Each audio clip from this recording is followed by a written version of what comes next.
Ay aringat ako'y may sasaktan na naman. Ang sasaktan ko ngayon ay akin hong kaibigan na taga din hong Salian. Pero arehong aking kaibigan aray ay sa Antipolo na naninigay. Ang gusto hong ipagawa sa akin ng kaibigan kong aray ay arehong isinendo sa akin. Ganyo rin format. Oo, wala naman yan. Pero ano basta, gusto ko din sa takilirang aray. Lalagyan ko ng 30. Sige, live. Hindi pa din sa baba. Hindi, bahala ko sana aray sa babae. Dito na sa pangalan. Di ba pangat pag nakatayo yung 30? Oo. Ilalayout ka para alam mo rin. Ako lang ay nagtataka din kay paring baon na garni ang ipapagawa sa akin. Ngayon na ako sisakaw. Bakit naman garni disenyo ipapagawa mo sa akin ngayon? Alam kong ang tatong aray ay sisimbolaw para sa anak mo. Pero di ba ikaw ay may anak pang babae? Ay ang ipinagagawa mong design sa akin ay picture ng lalaki ay tapos lalagyan ko pa ng petsa tsaka pangalan na Terday. Nung sinagot ho ako ni paring baon ay sadya naman doon ho ako nalungkot. Tawag dito. Na paano nga yan? Oo, nagka-infection kasi yun eh. Nung huli, nung last month, na-confine din kami na sa Marikina. Ay sabi ng doktor namin dito, ay baka yun ang nangyari sa bata. Hindi mo kasupply ng dugo ng ayos ba? Ng donut. Pangalawa? Lalaki na eh, naigit na sana eh. Bahala ko nga sana yung karna eh. Wala na kami picture na kami. Bawal na rin pala eh. Kahit niya hawakan, wala. Hindi ko nahawakan. Sama sa lasa na. Kahit pa yung sasabihin mo ikuan yung... Hindi ko mahal ang picture, nagwasiraan mo pa eh. Nung ipinakita ho sa akin ang larawan ng kanyang anak ay sadya namang ako'y durog na durog. Sa kasamaang palad ho, sadya hong hindi ho nakalabas ng buhay sa sinapupunan ho ng asawa ni paring baon ang kanyang bunsong anak. Pero ganyan ang trip mo, diba? Oo, wala para may fist bump. Doon ho sa mga hindi ho nakakaalam, arehaw ay una hong tattoo ni paring baon. Ay hindi naman sa pangana, paring baon ay maraming salamat sa iyaw at ako napagkatiwalaan mo na gumawa ng tataw na sisimbolo sa anak mo. Huwag ka namang sasama lang para mas okay pa yung na nagkaroon na nangyari kayo. Kasi malaki din na master ang ulo eh. Hindi natin alam kung ilang buwan lang sabi eh, hindi tawag eh. Kaya sabi, mas tanggapin mo na ganyan. At least, hindi mo na kita naghihirap yun. Tunay.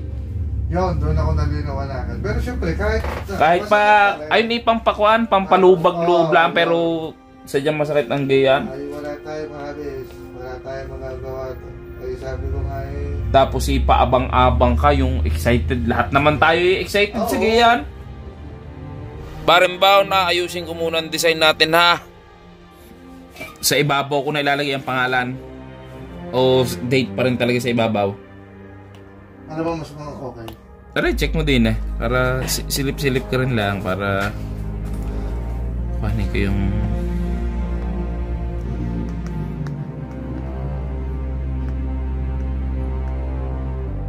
Gawate mo. Pag itatagilid ko din yung pangit.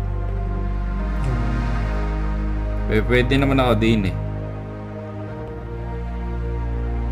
Pero papaliitin natin. Gawa ng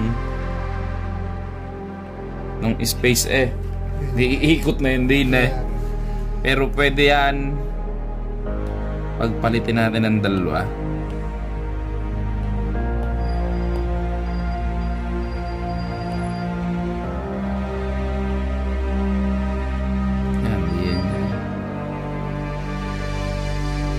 Yung date ng din eh. Pwede namang maliit yung date eh. Kaysa din sa pulsuhang aray. Oo. Yan, mas okay nga yun. Mas okay din eh.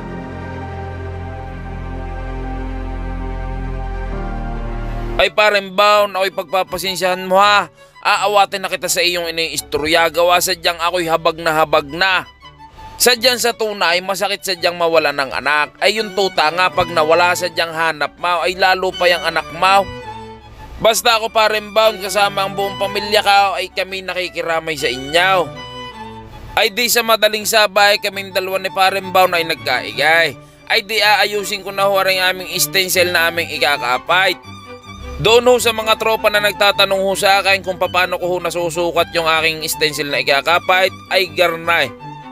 Ay di ba ho yung ating stencil paper ay meron pa hong isang extra papel, yun hong manipis.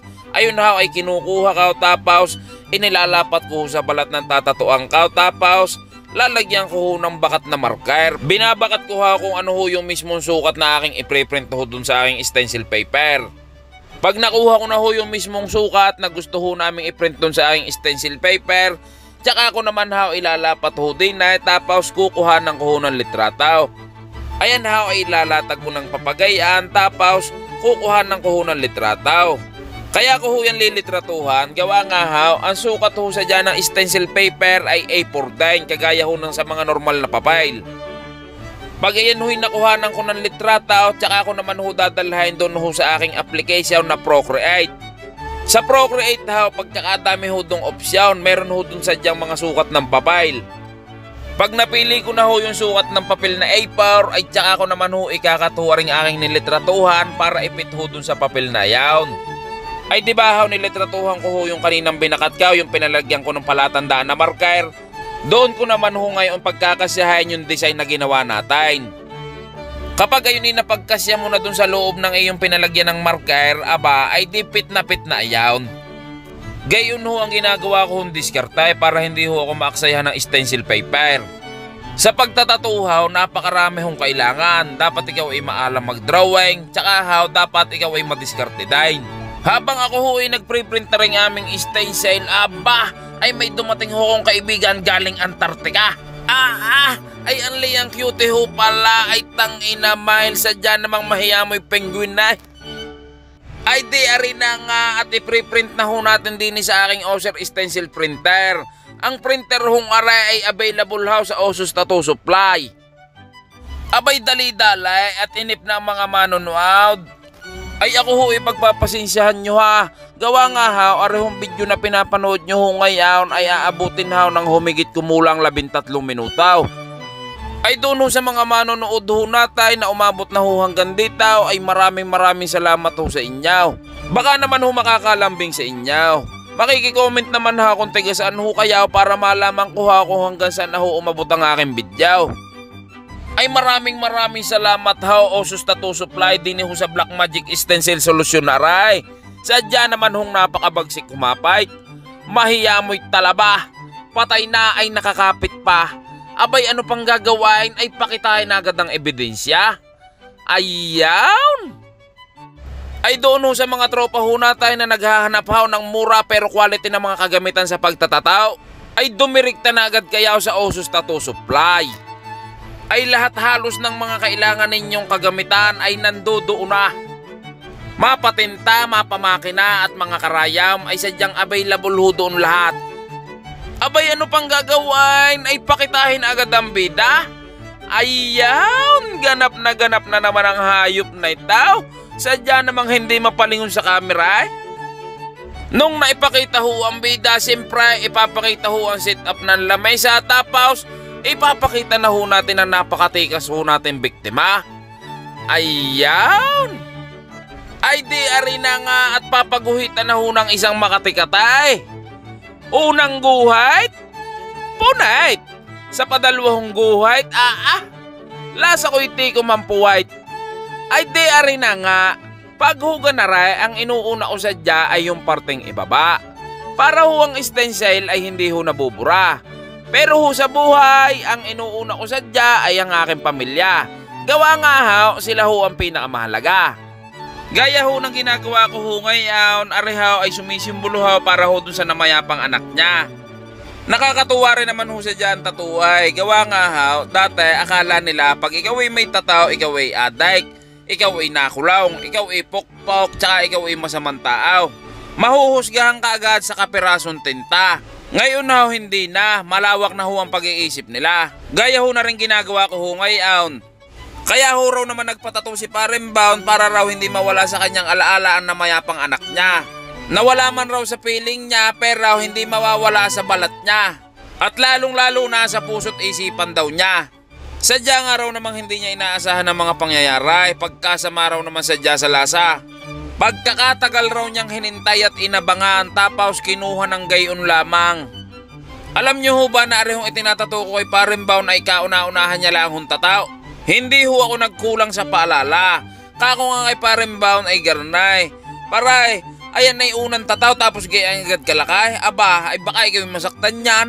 Ang naisagot ho sa akin ni Paring Baon ay garnay. Ay paray, mas masakit ang nararamdaman ka na ako'y nawala ng anak kaysa dyan sa ginagawa mo sa akin. Ayan naman ay tattoo lamang. Ang sakit na yan ay pansamantala. Pero ang sakit na mawalan ka ng anak ay habang buhay kung dadalhin na. Sadya naman dun sa mga binitawang salita ngayon ni Paring Baon, sadya naman ako'y durog na durog. Sadya naman hong sa tunay ay gilid huwan luha kaw. Ayaw ko lang hong iiyak at baka ho sumabog ang sipong kaw.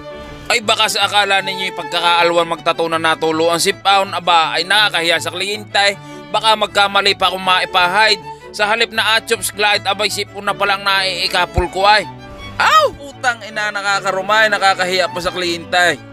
Pero aray, ipapayo ka sa mga kagaya kong magulang.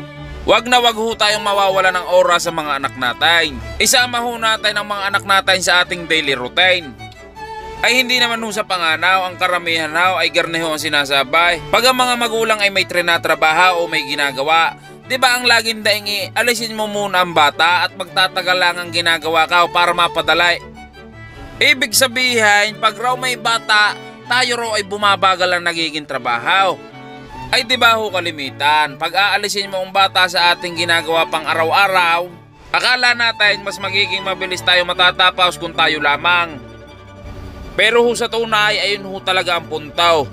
Ang pabagalin ho ang oras natin kasama ho sila. Ayun naman ho talaga ang dapat. Enjoyin lang ho natin.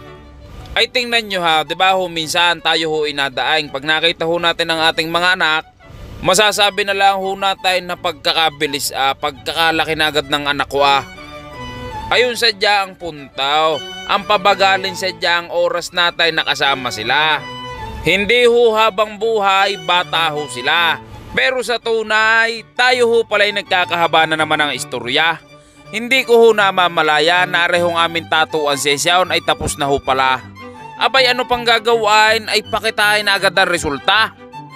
Ayaw, ay tangina Mile, sadya namang sagak na sagak. Ay kayo na ho ang bahalang sumintensya kung ano sadya naging resulta.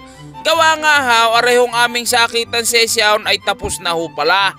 Ay Paring Baon, arehong palagi mong tatandaan, kapag may nawala, may darating na mas magandang balita. Ay kako nga, okay lang na malungkot sa una pero wag mong itigil ang buhay mo.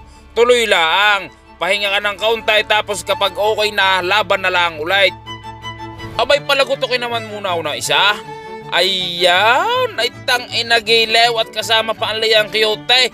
Ay doon ho sa mga may katanungan, pwede nyo ho akong i-message din ay sa aking Facebook page. Arehong unang guhit punait ni Aljonanite. Pwede nyo rin ako i-message din ay sa aking Instagram. Ay siya, pasyalan nyo na lang ako din sa aking tatuan din sa Lian, Batangas.